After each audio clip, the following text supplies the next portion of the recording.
Cik. Okay guys, welcome back to Cakradiva reinkarnasi dalam pembahasan alur cerita Battlestar The Heaven Season 5 episode ke-177.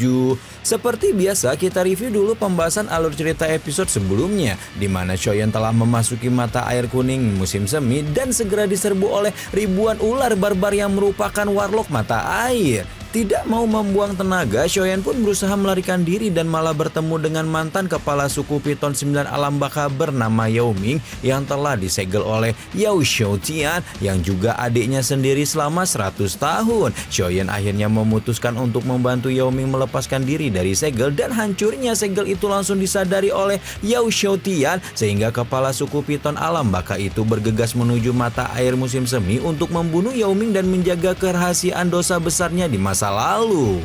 Di episode kali ini kita akan melihat bagaimana hasil dari perebutan posisi sebagai kepala suku Piton 9 Alam Baka, juga pertempuran panjang antara dua saudara-saudara yang hidupnya selalu saja dipenuhi dendam serta persaingan. Gimana cerita selengkapnya? Langsung aja kita terobos. Oke, awal episode ini kita mulai dengan mendengar suara tawa menggelegar Yao Ming yang udah ngakak 1 minggu nonstop saking bahagianya bisa terlepas dari belenggu segel yang telah menyiksanya selama 100 tahun. Meskipun sudah sangat gembira dan bersyukur karena bisa hidup sampai saat ini, Yao Ming masih mengalami kelelahan doki luar biasa, sehingga Shoyan segera membelikan pil obat agar mantan kepala suku Piton 9 Alam Baka itu bisa memulihkan dirinya. Yao Ming menundukkan tubuhnya dalam kepada Shoyan, berterima kasih sekali lagi pada ras manusia yang selama ini selalu dianggap memiliki jalan dan pandangan berbeda dengan binatang iblis, namun ternyata justru menjadi penyelamat hidupnya pada kali pertama mereka bertemu. Yao Ming baru saja menyelesaikan ungkapan terima kasihnya kepada Shoyan ketika tiba-tiba saja suara dan goncangan keras terdengar bahkan sampai di titik terdalam mata air, sehingga tuan muda ketiga keluarga Shou itu langsung tahu kalau sedang terjadi sesuatu di luar sana. Karena mengkhawatirkan trio macan, Shoyan pun mempersilahkan Yao Ming memulihkan diri sementara dia naik ke permukaan lebih dulu. Dan benar saja di luar sana Yao Xiaotian sedang mengamuk karena dia sudah datang buru-buru untuk menghabisi Yao Ming, tapi malah ditahan oleh trio macan yang bertarung habis-habisan demi memberikan lebih banyak waktu untuk Shoyan. Shou Yishan dan King Lin udah bengek duluan sehingga menyisakan Kanjeng Cailin alias Medusa yang pada akhirnya juga dibuat babak belur oleh Yao Xiaotian. Medusa hampir saja ditenggelamkan ke dalam mata air musim semi kalau Shoyan tidak muncul tepat waktu dan menangkap tubuh indahnya yang terjun bebas. Medusa menatap Shoyan penuh sukacita karena dia sudah khawatir kalau sampai terjadi sesuatu pada lakinya, sementara orang yang ditatap justru menunjukkan ekspresi murah menyaksikan luka-luka yang dialami oleh Medusa maupun trio macan lain. Shoyan meminta Medusa untuk menjaga Shou Yishan dan King Lin, sementara itu Yao Ming muncul dan segera melayangkan ekspresi kompleks ketika melihat adik yang telah mengurungnya selama 100 tahun ada di sana. Yao Xiaotian tertawa julid ketika melihat Yao Ming muncul dalam kondisi setengah bengek dan memperingatkan Shoyan untuk tidak ikut campur dalam urusannya. Tapi tiba-tiba... Nah, buat kalian yang gak sabar gitu ya sama spoilernya Cakradiva gitu, spoilernya BTTH yang udah Cakradiva upload itu sampai dari awal sampai tamat itu ya, pokoknya udah tamat itu yang jutaan view itu, kalian bisa langsung nonton aja di Ginosis ya, udah banyak tuh di playlistnya, malahan udah ada yang semua tuh dari awal sampai tamat nanti ya, udah yang udah digabung gitu maksudnya. Tiba-tiba saja sebuah tangan api raksasa muncul begitu saja di depannya sebelum kemudian disusul oleh sosok Shoyan yang melayang ke udara yang membuat Yao Ming segera mengingatkan penolongnya bahwa Yao Xiaotian adalah ahli di pertengahan doseng bintang 1. Namun Shoyan sama sekali tidak peduli siapa identitas dan seberapa kuat Yao Xiaotian karena satu hal yang ada di pikirannya saat ini, dia adalah akan menghukum siapapun yang telah menyakiti orang-orang terdekatnya. Shoyan menginjak udara dan membuat ruang di sekitarnya terkoyak sebelum kemudian menyerbu ke arah Yao Xiaotian bersama dengan munculnya cincin doseng yang membentang di balik punggungnya.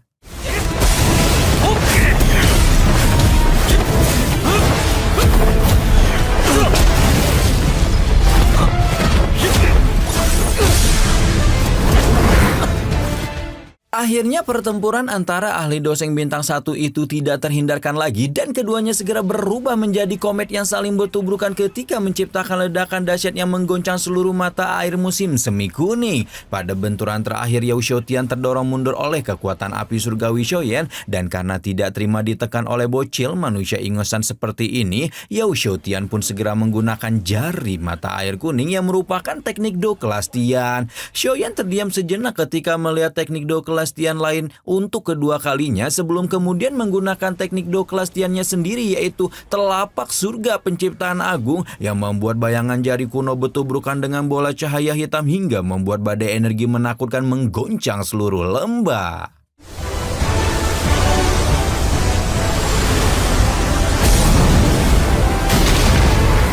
Berhubung Xiaoyan memang lebih unggul dibanding ahli pada kelas yang sama berkat dukungan api surgawi dan metode kelas Tian yang dia kembangkan sendiri, pada akhirnya jari musim semi Xiaoyan pun dihancurkan dan membuat kepala suku Piton 9 alam baka itu mau tidak mau harus mengakui bahwa dia telah meremehkan Xiaoyan. Karena itu, dia tidak akan bermain-main lagi dan segera berubah ke wujud aslinya untuk mengeluarkan teknik Do terkuat milik Piton 9 alam baka yang disebut sebagai segel agung mata air kuning. Kurungan ruang berwarna keemasan itu segera membelenggu Xiaoyan dan menjatuhkannya ke dalam mata air kuning hingga membuat Xiaoyan tertawa puas ketika bergegas menuju tempat trio macan berada untuk menghabisi seluruh penyusup kecil ini.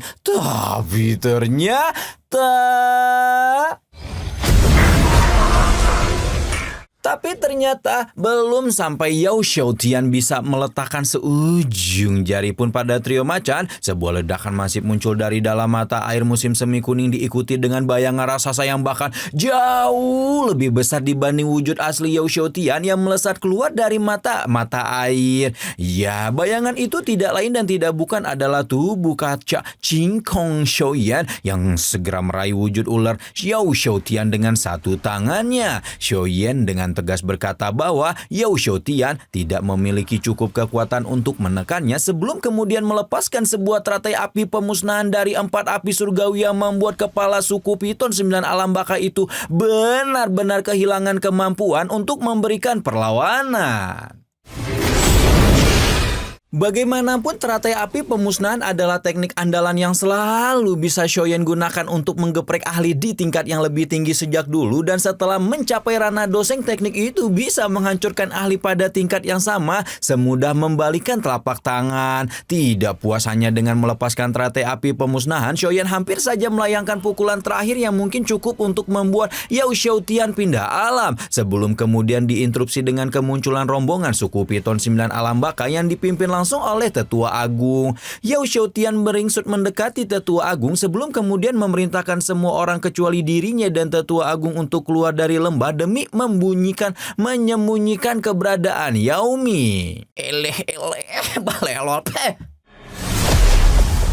Sayang, rencana Yao Xiaotian tidak berjalan sesuai dengan apa yang dia inginkan karena sebelum para tetua dan anggota suku Piton 9 alam baka keluar dari lembah seperti apa yang dia perintahkan, Yao Ming sudah lebih dulu muncul dan bertanya apakah adiknya itu ingin melenyapkannya secara sembunyi-sembunyi seperti dahulu. Kemunculan Yao Ming segera membuat para tetua suku langsung membelalakan mata karena tidak menyangka bahwa kepala suku terdahulu yang telah menghilang 100 tahun itu ternyata masih hidup. Yao Xiaotian merasa situasi menjadi sangat tidak menguntungkan ketika buru-buru menuduh Yao Ming sebagai penipu yang berpura-pura menjadi kakaknya dan membuat Yao Ming menoleh pada para tetua kepercayaannya untuk bertanya apakah mereka tidak mengenali dirinya.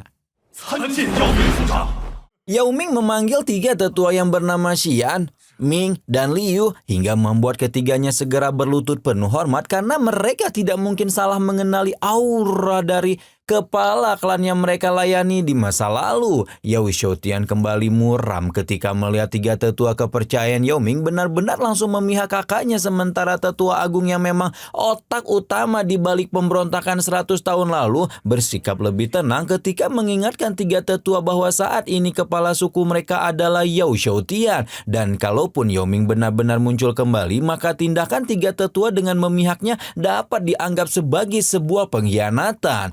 ketiga, tetua auto tergoncang mendengar kata pengkhianat yang sama sekali tidak pernah terlintas di pikiran mereka, dan tekanan ini membuat Yao Ming tidak punya pilihan kecuali menunjukkan kartu as terakhirnya. Yao Ming meludahkan sebuah tongkat dengan 2 kepala ular yang membuat kali ini hampir seluruh anggota suku Piton 9 alam baka langsung ternganga berjamaah karena tongkat itu merupakan tanda pengenal kepala suku yang telah hilang 100 tahun lamanya. Yao Xiaotian semakin muram melihat benda yang dia cari-cari selama ini ternyata ditelan oleh Yao Ming, sementara tetua agung berusaha untuk memutar otak ketika kemudian meminta seluruh anggota klan maupun para tetua untuk tidak mendengarkan cerita dari satu sisi saja, apalagi mereka bisa merasakan sendiri bagaimana perkembangan pesat suku Piton 9 alam baka selama masa kepemimpinan Yao Xiaotian, dan dia tidak yakin apakah Yao Ming bisa melakukan hal yang sama dengan kekuatannya. Pidato panjang lebar tetua agung tampaknya disetujui oleh sebagian besar tetua yang malah meminta Yao Ming untuk menyerahkan tongkat Piton alam baka kepada Yao Xiaotian selaku pemegang posisi kepala suku yang lebih layak. Tetua Xian auto murka mendengar omongan tidak masuk akal tersebut karena dia sama sekali tidak bisa melihat dari mana layaknya seseorang yang telah sengaja mencelakai saudaranya sendiri untuk menjadi pemimpin suku. Tetua Xian sebenarnya masih memiliki beberapa kata mutiara yang hendak dilontarkan, namun Yao Ming lebih dulu menghentikannya dan meminta para tetua yang telah mempercayainya ini untuk menyerahkan sisa penyelesaian masalah ini kepadanya. Tanpa banyak bicara, Yao Ming mengambil satu langkah dan meledakkan kekuatan doseng bintang 2-nya hingga membuat hampir semua orang tidak dapat menahan diri untuk berlutut. Tidak selesai sampai di situ saja, Yao Ming melesat dengan kekuatan enggak ngotak ketika tiba-tiba saja berkedip muncul di depan Yao Xiaotian dengan aura tajam dan mendorong adik kesayangannya itu hingga menubruk beberapa tebing di lembah mata air kuning. Tetua agung pun tidak bisa menolongnya karena sudah lebih dulu dihadang oleh Xiaoyan, sehingga dua bersaudara itu bisa menyelesaikan dendam panjang di antara mereka. Yao Ming melayangkan pukulan demi pukulan yang membuat Yao Xiaotian babak belur sambil mengemukakan kemarahan serta rasa sakit di hatinya karena sudah dikurung dan disiksa oleh seseorang yang selama ini dia anggap sebagai sosok terdekat dalam hidupnya. Yao Ming bertanya apakah Yao Xiaotian bisa membayangkan betapa menyedihkan terkurung sendirian dan disiksa selama 100 tahun sampai dia berharap untuk mati saja dibanding menanggung siksaan seperti ini. Yao Ming menumpahkan segala emosi yang menumpuk di hatinya sambil terus melayangkan pukulan hingga membuat Yao Xiaotian hampir saja kehilangan kesadarannya. Yao Ming mengetahui bahwa hubungan mereka berdua tidak akan bisa menjadi keluarga yang saling mengasihi seperti saudara lain. Dan karena itulah dibanding harus menahan rasa sakit yang begitu dalam karena dikhianati oleh adiknya sendiri, Yao Ming pun memutuskan untuk membalaskan dendam atas penderitaan yang dia rasakan selama 100 tahun dan menuntaskan segala kebencian di antara mereka. Hingga akhirnya...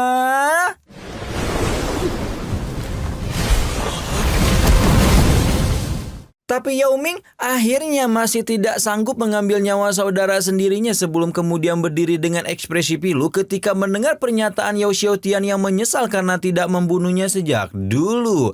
Yao Ming masih memiliki harapan dapat memperbaiki hubungan mereka berdua ketika bertanya kenapa Yao Xiaotian sangat ingin menyingkirkannya. Namun ternyata jawaban yang dia terima masih sama, di mana adiknya itu memendam rasa iri karena semua sumber daya klan dihabiskan untuk kakaknya. Yao Xiaotian tidak dapat menahan kegilaannya lagi ketika melakukan serangan mendadak kepada Yao Ming hingga membuat tongkat Piton 9 alam baka terlepas dari tangannya, dan Xiaotian tanpa pikir panjang segera meraihnya sebelum berkata hanya dialah yang pantas menjadi ketua suku. Namun tepat ketika Yao Xiaotian meraih tongkat 9 alam baka dengan tangannya, ketua suku Piton 9 alam baka itu langsung ditembak oleh energi surga yang marah, di mana hal ini adalah alasan mengapa Yao Ming tidak menyerangkan peninggalan ayah mereka, karena memang hanya dirinya lah yang saat ini diakui oleh tongkat 9 alam baka sebagai pemiliknya. Yao Ming meraung panik ketika melihat tindakan nekat adiknya dan berusaha memasuki tembakan pilar energi sambil mengingatkan Yao Xiaotian kalau kekuatan menggunakan tongkat 9 alam baka bisa membunuhnya. Sayang kepala suku Piton 9 alam baka itu sama sekali tidak mau menerima belas kasihan dari Yao Ming, dan sampai pada sisa napas terakhirnya Yao Shoutian memilih untuk meninggalkan dunia dengan kebencian mendalam pada kakaknya.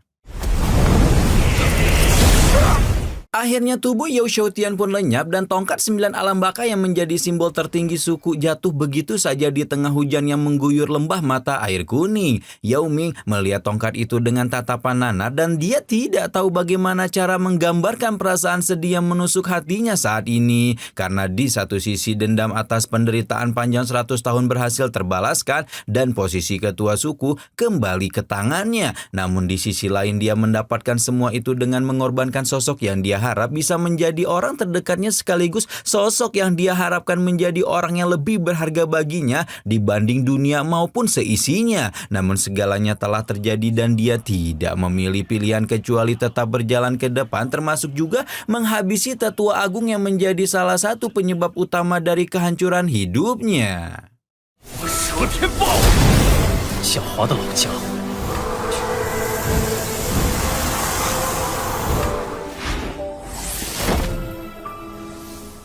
Edi, merinding gimana gitu ya. Episode kali ini udah full baku hantam, terus kita disuguhin love and hate relationship antara Yao Ming dan Yao Shoutian. Karena Yao Ming aslinya sayang tuh sama adeknya, tapi adeknya udah terlanjur kehasut nih sama tetua agung sampai benci ke tulang-tulang tuh sama abangnya. Apa yang terjadi setelah Yao Ming mendapatkan kembali posisinya sebagai kepala suku Piton 9 alam baka? Apakah dia akan memberikan akses ke mata air kuning sebagai tempat Kanjeng bertransformasi? Nantikan terus pembahasannya hanya di Ginosis di Cakra Diva Reinkarnasi. Rama di sini pamit, bye bye.